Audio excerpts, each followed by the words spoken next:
Assalamualaikum warahmatullahi wabarakatuh dan salam sejahtera bagi kita semua. Hari ini kita akan membahas ekosistem laut pantai dan padang lamun.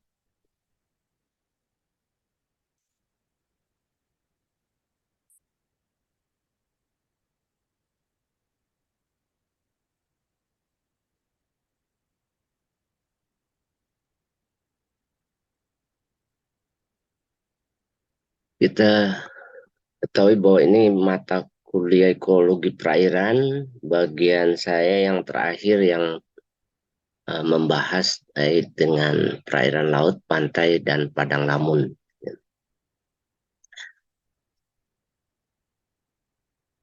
Tujuan dari pertemuan ini akan membahas tentang karakteristik perairan laut, pantai, dan ekosistem lamun, sehingga diharapkan mahasiswa akan memahami tentang tiga ekosistem ini. Ya. Kita ketahui bahwa bumi itu lebih banyak diisi oleh airnya daripada darat. Jadi sekitar hampir 71% permukaan bumi itu diisi oleh laut, ya, dan juga perairan darat. Sementara dari 97% air di bumi itu adalah laut. Ininya.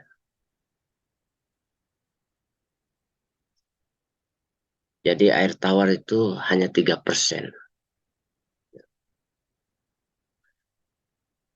Kalau kita perhatikan permukaan bumi itu lebih banyak warnanya biru daripada hijau, ya, daratan.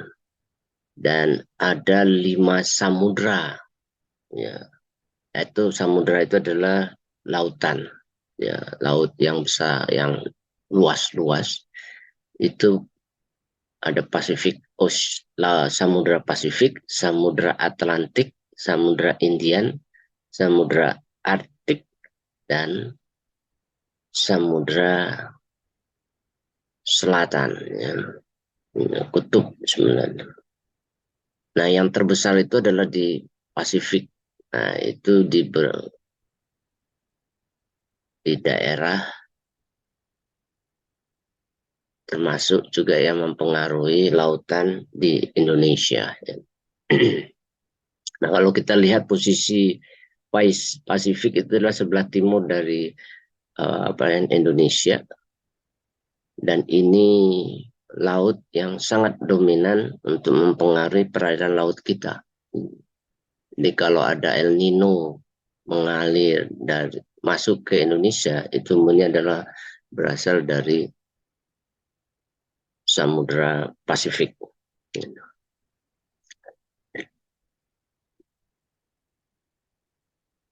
Lautan kita itu sebagian besar merupakan laut dengan kedalaman yang lebih daripada 1.000 meter. Jadi kalau di posisi wilayah Indonesia, kita sebagian besar ada di kedalaman dangkal, ya, di Pantura, ya, pantai utara Jawa, Bali, NTB, NTT itu utaranya, atau selatan dari Kalimantan. Itu kedalaman 0 sampai 1.000.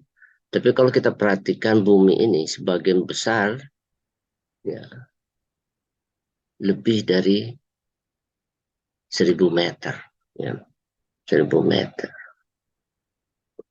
Yaitu sekitar 88% itu lebih dari 1.000 meter. Nah, kalau kita perhatikan area luasan laut kita, Nah, nama yang paling luas tadi kita katakan adalah Pasifik, Samudra Pasifik.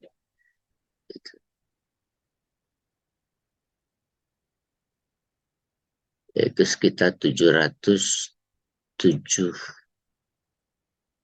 kilometer persegi volume airnya, karena dia juga dalam. Sementara luasannya itu sekitar 165 juta kilometer. Ini kalau kita lihat komposisi eh, perairan laut kita.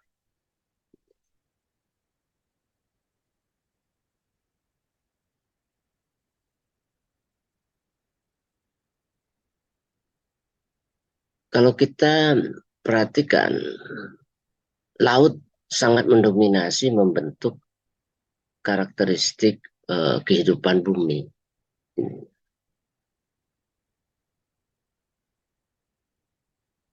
Beberapa daratan sangat dipengaruhi oleh naik turunnya permukaan air laut. Dan tentu permasalahan saat ini yang terkait dengan kenaikan air permukaan laut karena mencairnya kutub ya, diakibatkan kenaikannya suhu bumi.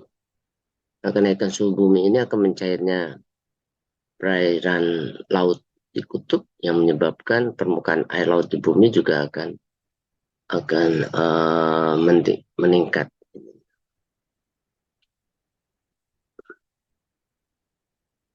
Nah, kalau kita lihat daratan yang memiliki ketinggian, itu umumnya adalah daratan-daratan pada pulau-pulau besar.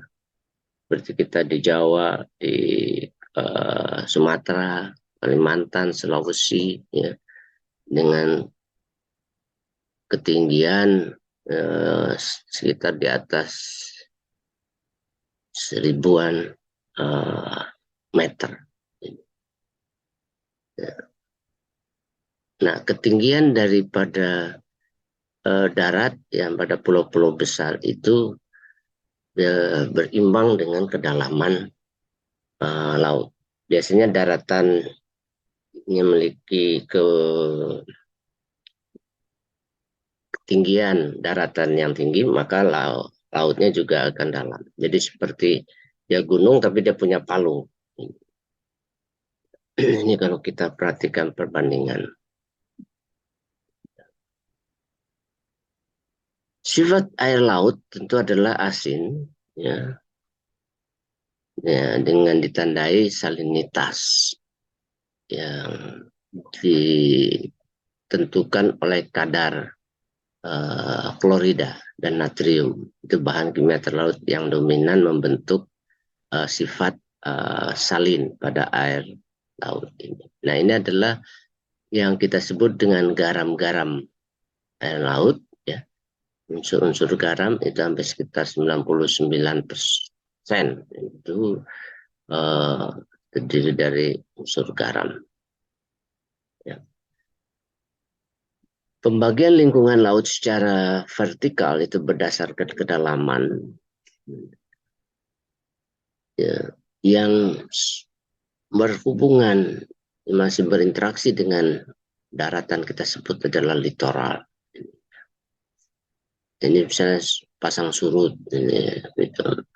Sublitoral itu adalah daerah perairan dangkal, ya. Kemudian setelah itu agak lebih dalam, ya. Curam tersebut epipelagic, mesopelagic, batipelagic, abyssal pelagic gitu ya. Nah, dengan pembagian kedalaman itu batial itu sampai 1000 meter, kemudian itu abyssal ya, sampai 6000. Ini ya, lebih dari 6000 itu hadal pelagik. Nah, ini lebih dari 6.000. Nah, kalau berdasar horizontal itu perairan laut bersifat neritik dan oceanic. Neritik itu perairan yang dangkal hingga 200 meter. Ini neritik. Ya.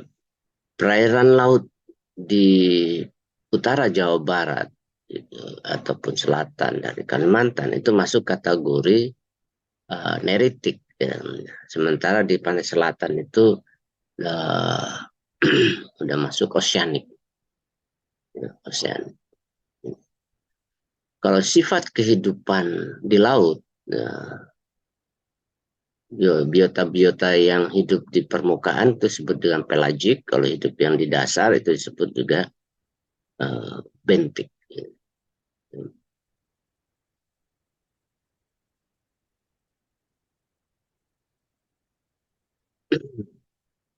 Nah, kalau kita lihat berapa komposisi zonasi laut ya, berdasarkan tipe habitat dan kedalaman.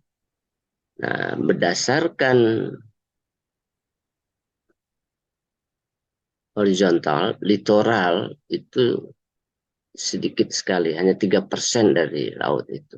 Selebihnya 97 itu sebetulnya paparan benua, artinya laut yang memiliki kedalaman yang tinggi dari 1.000 meter.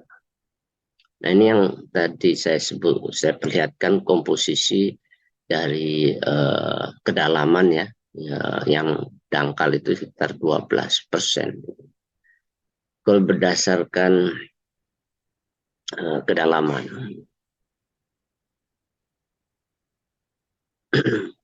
laut sangat dipengaruhi oleh daratan, ya, karena sumber nutrien itu berasal dari daratan yang dibawa oleh sungai, sehingga eh, perairan laut itu semakin dekat dengan daratan semakin subur, semakin jauh ke laut lepas itu semakin miskin. Dan ini ditandai dengan eh, sebaran nutrien yang disebarkan dari daratan melalui muara sungai ke arah laut.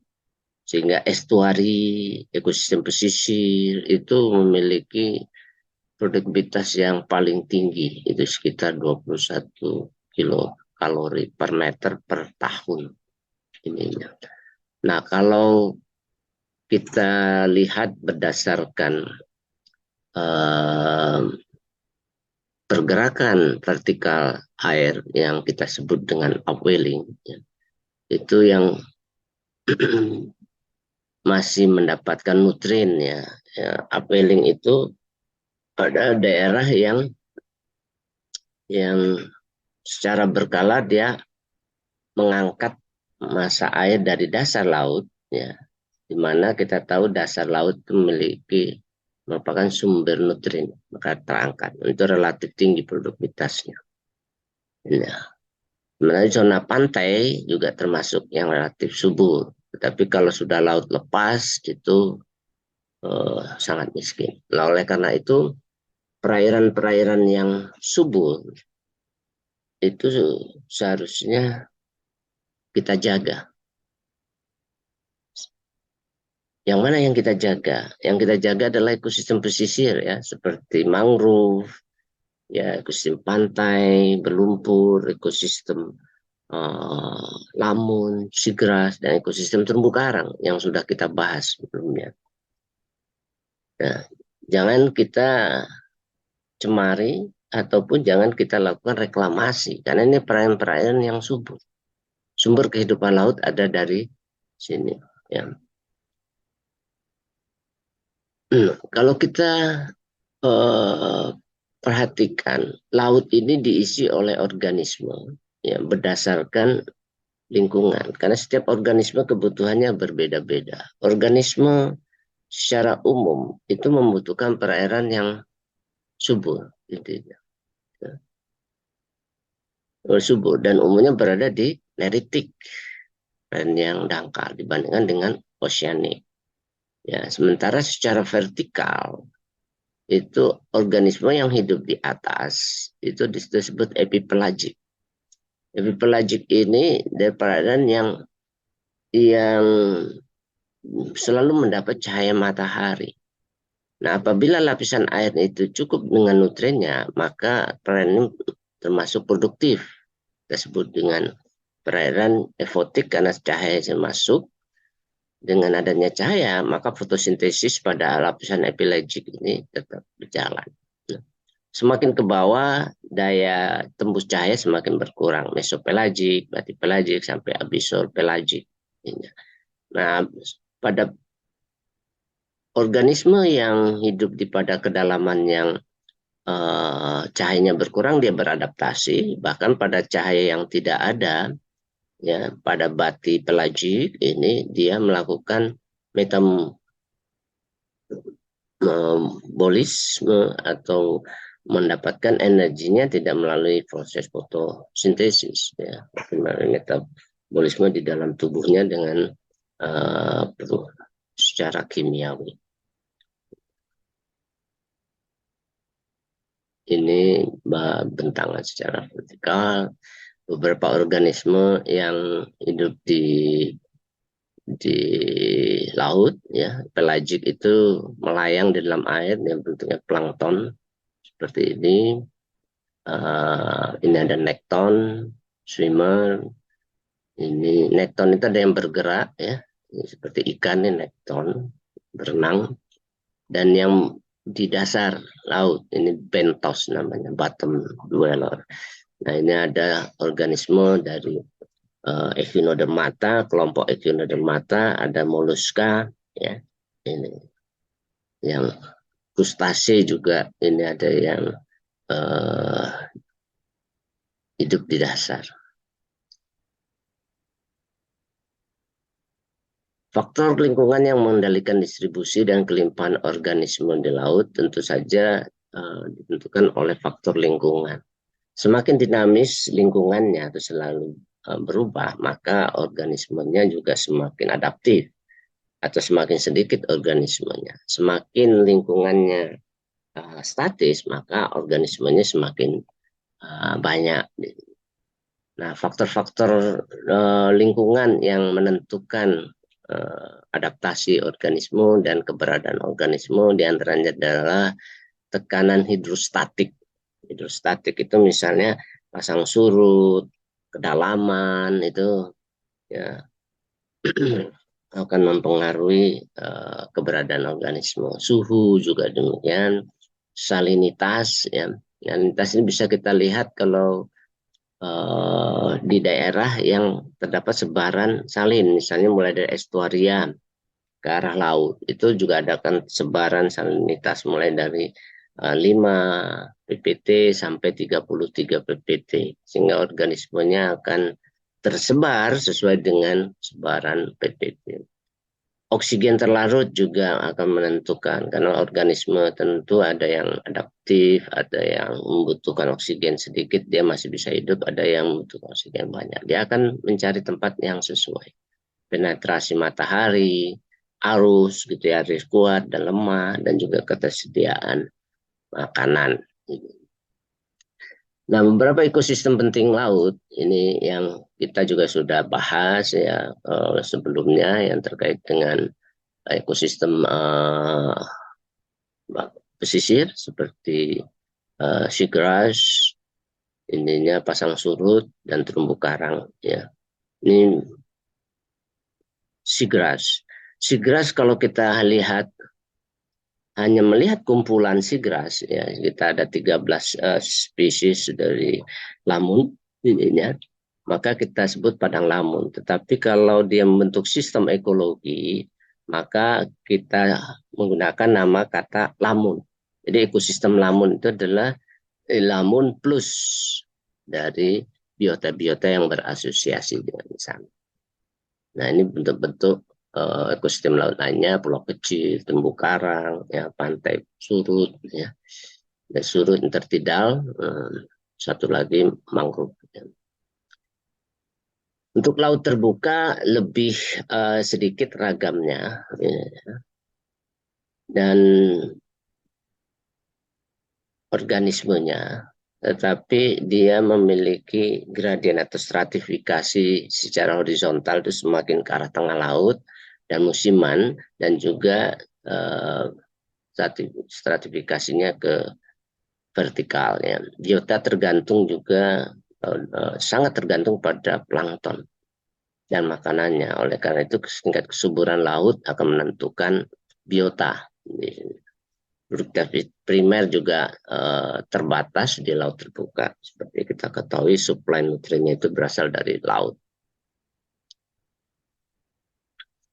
Ekosistem pulau kecil termasuk perairan yang sangat rentan, ya ininya.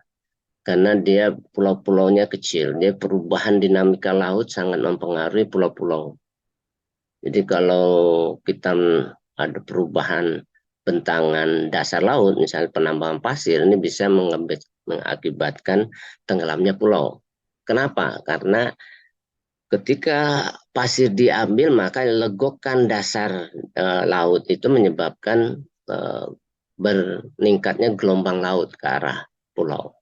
Sehingga pada resultante gaya yang sudah kumulatif dari laut ke arah pulau itu akan menghantam pulau, semua akan tenggelam, ya, terkikis secara bertahap dan akhirnya tenggelam. Ya. Pulau-pulau kecil umumnya dihuni oleh terumbu karang, ini memiliki keanekaragaman biota yang sangat tinggi, namun rentan. Ya. Daerah pasang surut atau intertidal area ini adalah daerah yang sangat dinamis, dan hewan-hewan yang ada hidup di sana ini sangat adaptif terhadap kekeringan dan tergenangan air karena dipengaruhi oleh pasang surut. Dan pasang surut itu ada dua macam, ada yang satu kali pasang, satu kali surut, ada yang dua kali pasang, ada dua kali surut. Nah, sehingga struktur organismenya pun juga akan menyesuaikan. Ya. Nah, kalau kita lihat secara vertikal, tentu daerah pasang surut ini ada yang sering kering itu di high tide zone, ada yang sedang, ada juga yang low tide. Low tide itu cenderung agak selalu terendam oleh air. Nah, tentu ini uh, organismenya juga adaptasi. Ekosistem lamun, ya. Ekosistem lamun ini adalah tumbuhan laut. Ini satu-satunya tumbuhan laut, ya. Kita hanya cuma satu kelompok tumbuhan laut, yaitu seagrass atau lamun. Sementara mangrove bukan tumbuhan laut ininya. Tumbuhan lamun ini sangat produktif dan dia memiliki kecepatan tumbuh yang relatif sangat cepat ininya. Dan umumnya dicirikan dengan asupan nutrien di dasar dan agak sedikit berlumpur, ya.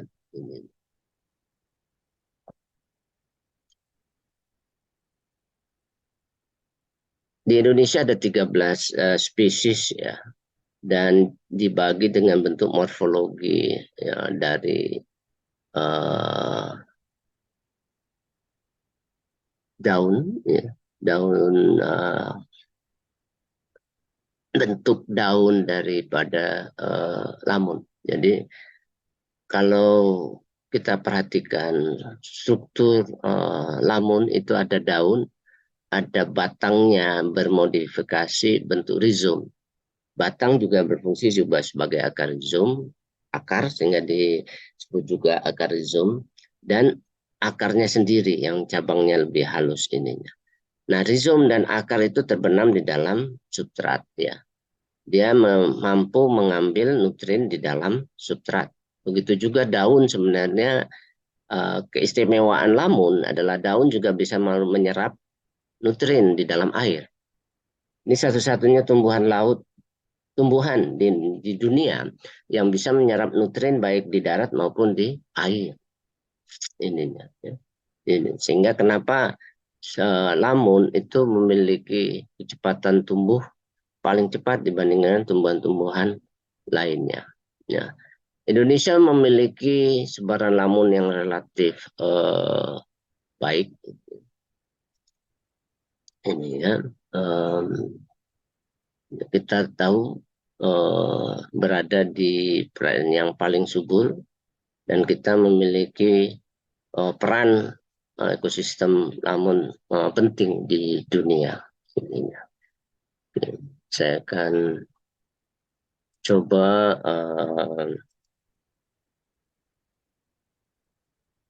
putarkan.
Ini jejak penyu ya yang mendarat di pantai berpasir.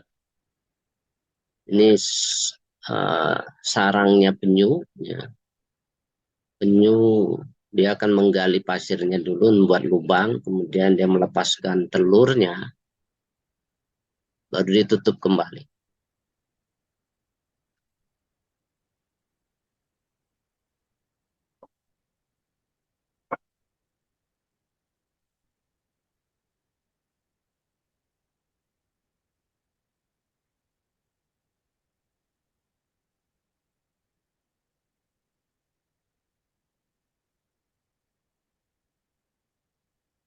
Sampah plastik.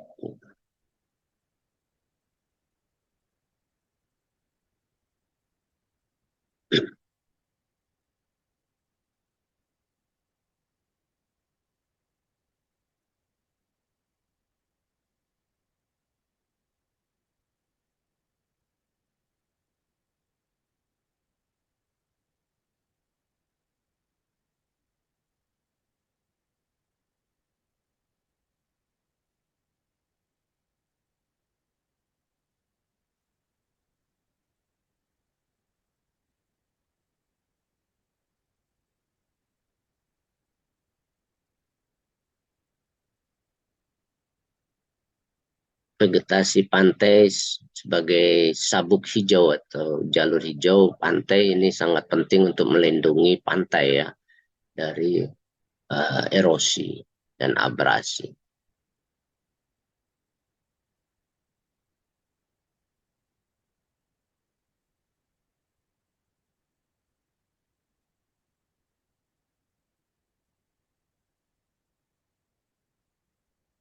Kita teruskan slide kita ya, yang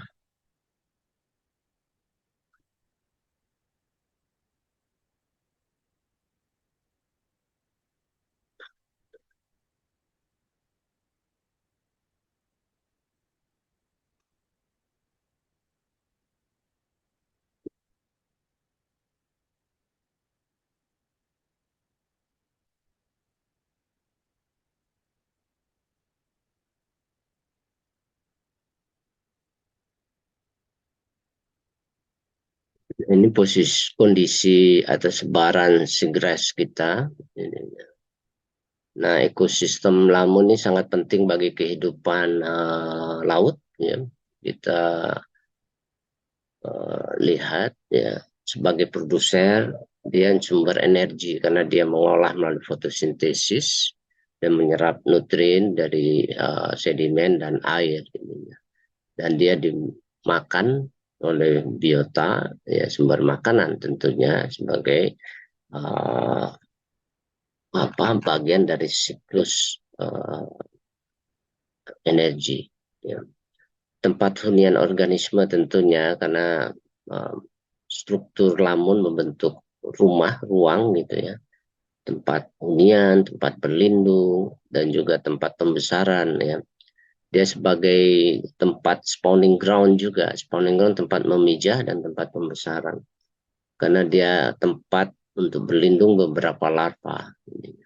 Dan fungsi fisik lainnya yang tidak kalah penting adalah melindungi pantai dari abrasi karena dia mampu meredam arus ya, uh, dari laut. Ini gambaran bentuk rantai makanan yang disumbangkan oleh ekosistem lamun ya terhadap kehidupan di laut ya termasuk ikan-ikan yang tidak hidup di habitat lamun seperti kerapu. Dia mendapatkan rantai makanan yang dari trophic level rendahnya ada di lamun. Trophic level itu tingkat makanan ya, tingkat makanan mulai dari produser, dari konsumen tingkat 1, konsumen 2 dan seterusnya. Nah, tentu ekosistem lamun ini perlu kita jaga dan ke beberapa kegiatan-kegiatan manusia itu seringkali menjadi ancaman bagi kehidupan lamun. Tidak hanya lamun, coral reef juga ya, kemudian mangrove juga. Ini tiga ekosistem ini saling berkaitan, saling berhubungan apabila dia berada pada satu zonasi ekosistem pantai, ya, ekosistem pesisir. Meskipun tidak harus tiga-tiganya ada, kadang-kadang hanya coral reef saja, atau kadang-kadang hanya mangrove, tapi kadang-kadang mangrove dan coral reef, kadang-kadang lamun dengan coral reef, ya ininya. Tapi bisa juga tiga-tiganya ada di satu tempat yang sama. Nah, apakah Anda ada pertanyaan? Ya. Kalau ada pertanyaan, nanti Anda silakan, nanti saya beri waktu untuk mendiskusikan hal ini. Nanti bisa Anda tanyakan di bagian akhir dari uh,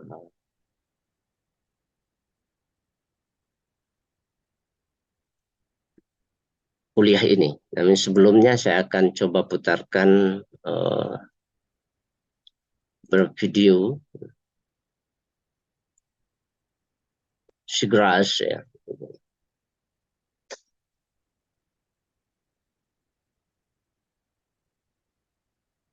Ini penyu, ya, yang berenang di habitat lamun.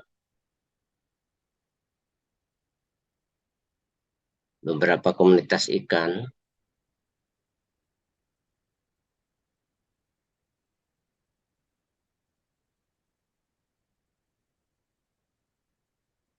Udah laut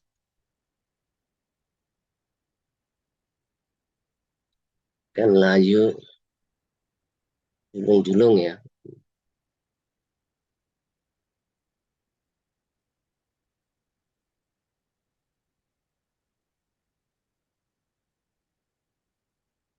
Kan sebelah gurita, cumi-cumi itu, ya.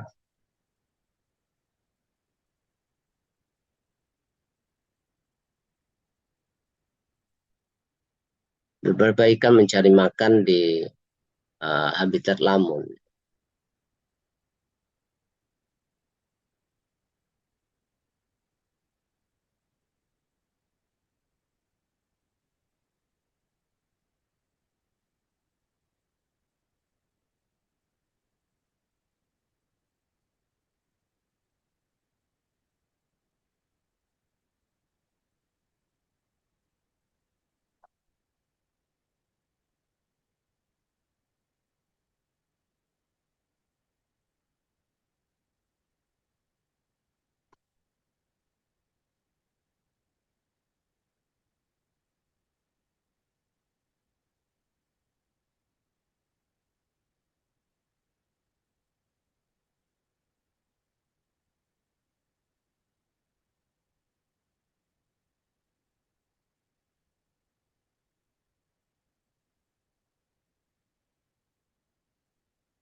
Penyu dan ikan dugong, ya, ikan duyung yang memakan lamun, ya.